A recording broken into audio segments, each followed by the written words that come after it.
దేవుడి నామానికి స్తోత్రములు. ఈ ఉదయకాల సమయంలో మీ అందరికీ కూడా నా హృదయపూర్వకమైనటువంటి వందనాలు తెలియజేస్తూ నూతన సంవత్సర శుభాకాంక్షలు మీ అందరికీ మీ కుటుంబానికి తెలియజేస్తున్నానండి.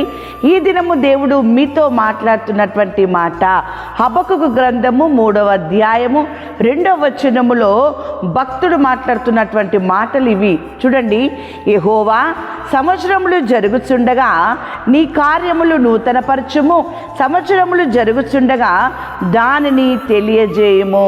ఎంత చక్కని మాట భక్తుడు మాట్లాడుతూ ఉన్నాడు. సంవత్సరములు జరుగుచుండగా దేవుని కార్యములని నూతనపరచుమంటున్నాడు. దేవుడు ఏ కార్యములనైతే నూతనపరుస్తూ ఉన్నాడో వాటిని తెలియజేయము అని చెప్పి కూడా మాట్లాడుతూ ఉన్నాడు. ఎందుకింత నమ్మకం ఆయనకి దేవుని మాట మీద? ఎందుకింత విశ్వాసం అంటే నీ దేవుడు మొదటివాడు, కడపటివాడు. నీ దేవుడు ఆదియు అంతమునై ఉన్న దేవుడు. కాబట్టి ఆయన మాట్లాడుతున్నటువంటి మాట చూడండి, ప్రకటన గ్రంథము 21వ అధ్యాయము 5వ వచనములో వాక్యం ఈ రీతిగా ఉంది. అప్పుడు సింహాసనాసీనుడై ఉన్నవాడు, ఇదిగో సమస్తమును నూతనమైనవిగా చేయుచున్నానని చెప్పెను. ఈ మాటలు నమ్మకమును నిజమునై ఉన్నవి. దేవుని బిడ్డలారా, దేవుని మాటల యందు నీవు నమ్మకము కలిగి ఉన్నట్లయితే దేవుడు చెప్పేటటువంటి ప్రతి మాట కూడా నమ్మకమును నిజమునై ఉన్నవి. ఏంటి ఆ మాటలు అంటే, నూతన సంవత్సరములో ఈ మొట్టమొదటి దినమున దేవుడు మీకు తెలియజేస్తున్నటువంటి మాట నూతనమైనవిగా చేయుచున్నాను అంటున్నాడు. సమస్తమును కూడా నూతనమైనవిగా, నీ జీవితము నూతనముగా మార్చబోతూ ఉన్నాడు. నీ కుటుంబము నూతనముగా మార్చబోతున్నాడు. నీ సంఘములో నూతనమైనటువంటి కార్యములు ఆయన జరిగించబోతూ ఉన్నాడు. వాటన్నిటిని కూడా మీకు తెలియజేయబోతూ ఉన్నాడు.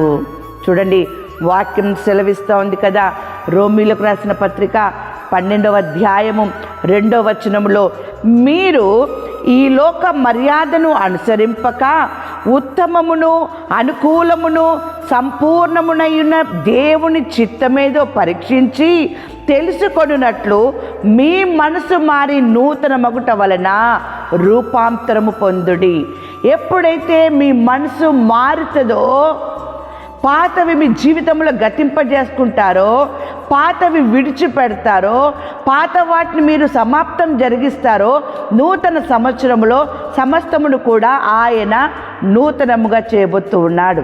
ఈ లోక మర్యాదను అనుసరింపకుండా మీరు ఈ లోకానికి వేరుగా, దేవునికి దగ్గరగా, దేవుని బిడ్డలుగా, దేవుని చిత్త ప్రకారముగా మేము జీవిస్తాము అని మీరు ముందడుగు వేస్తే ఈ మొట్టమొదటి దినమున నీ జీవితములో సమస్తమును కూడా ఆయన నూతనముగా చేయబోతూ ఉన్నాడు. మీ జీవితమును నూతనముగా మార్చబోతున్నాడు.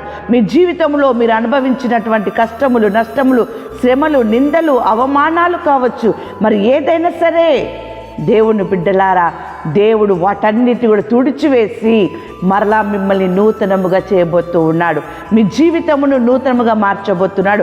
మీ ఆత్మీయ జీవితమును మరలా రెట్టింపుగా ఆయన నూతనముగా మార్చబోతున్నాడు.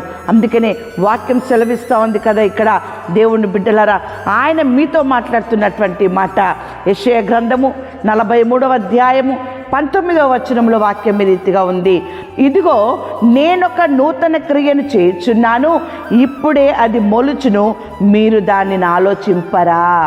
దేవుని బిడ్డలారా, ఈ మొట్టమొదటి ఈ యొక్క దినమున దేవుడు మీతో మాట్లాడుతున్న మాట, నూతనమైనటువంటి కార్యమును నేను చేయబోతున్నాను, నేను ఒక నూతన క్రియను చేయబోతున్నాను.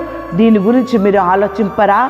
నువ్వు దేవునికి దగ్గరైనప్పుడు, పాతవి విడిచిపెట్టినప్పుడు, నీ పాపాన్ని విడిచిపెట్టినప్పుడు, నీ పాత రోత జీవితాన్ని విడిచిపెట్టి నువ్వు దేవుని ఈ నూతన సంవత్సరములో నూతనముగా మారి నీ దేవుని నువ్వు హత్తుకున్నప్పుడు నీ జీవితంలో దేవుడు నూతన క్రియ చేయబోతూ ఉన్నాడు. అది ఆల్రెడీ మొలిచి ఉన్నది అంటూ ఉన్నాడు. దేవుని బిడ్డలారా, దాన్ని నువ్వు అభివృద్ధి పరచుకోవాలి, దాన్ని నువ్వు విస్తరింపజేసుకోవాలి.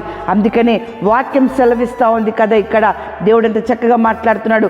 కాగా ఎవడైనను క్రీస్తు నందున్న ఎడల వాడు నూతన సృష్టి, పాతవి గతించెను, ఇదిగో క్రొత్తవాయెను. నువ్వు దేవుని యందు నువ్వు ఉన్నప్పుడు దేవుని బిడ్డలరా, నీ జీవితంలో ఉన్నవన్నీ కూడా పాతవి గతించిపోతూ ఉన్నాయి. నీ జీవితంలో మరలా కొత్తగా ప్రారంభం జరుగుతూ ఉంది. నూతనమైన వాత్సల్యము దేవుడు నీడలు చూపుతున్నాడు.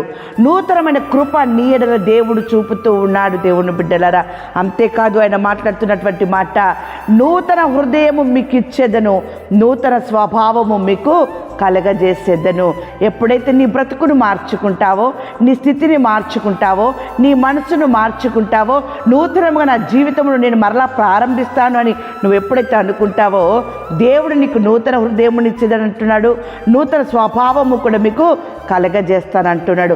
ఆ రీతిగా మీరు నూతనముగా మీరు మారినప్పుడు, నూతనముగా మీరు మార్చబడ్డప్పుడు, పాతవి మీ జీవితంలో గతించినప్పుడు, మీ జీవితంలో ఈ నూతన సంవత్సరంలో మొదటి దినమున ఆయన ఒక నూతన క్రియ చేయబోతూ ఉన్నాడు. అది ఆల్రెడీ ప్రారంభించబడింది, అది ఆల్రెడీ మొలిచి ఉన్నది. దేవుని బిడ్డలారా, దేవుని కార్యము నీ జీవితంలో, మీ సంఘములో, మీ కుటుంబములో జరగడము ప్రారంభం జరుగుతుంది. ఆయన ప్రారంభించాడు.